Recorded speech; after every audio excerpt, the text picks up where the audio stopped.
Kinumpirma ng Eastern Mindanao Command na natagpuan na ang nawawalang FA-50 fighter jet ng Philippine Air Force kaninang umaga lamang, March 5, 2025, bandang alas 11 ng umaga.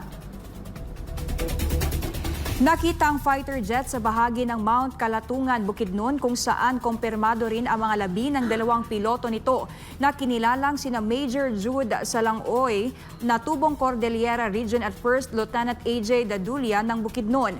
Ayon naman sa tagapagsalita ng Philippine Air Force na si Colonel Maria Consuelo Castillo, patuloy pang inaalam ang dahilan ng pagbagsak ng naturang fighter jet na una nang naiulat na nawalan ito ng komunikasyon habang nagsasagawa ito ng tactical night operation. Nagsilbing dagdag puwersa ang nasabing aircraft para magsagawang airstrike para suportahan ang ground troops na nakikisagupa sa nasa 70 miyembro ng New People's Army o NPA sa Pantaron Mountain Range sa Bukidnon. Paliwanag ng 43rd Infantry Brigade Philippine Army, layo ng paghingi nila ng suporta ay para matiyak na mapapahina nito ang depensa ng kalabang rebeldeng grupo.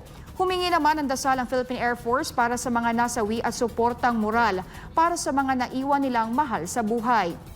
Napag-alaman na iniwan ni Major Jude Salangoy ang kanyang asawa at isang sanggol habang nakatakdasa ng ikasal si First Lieutenant Dadulia sa fiancé nito ngayong March 15. Pansamantalang grounded ang lahat ng FA-50 fighter jets ng Philippine Air Force kasunod ng insidente. Ayon kay Castillo, bahagi ito ng investigasyon para matukoy ang sanhi ng insidente at matiyak ang kaligtasan ng iba pang sasakyang panghimpapawid nito.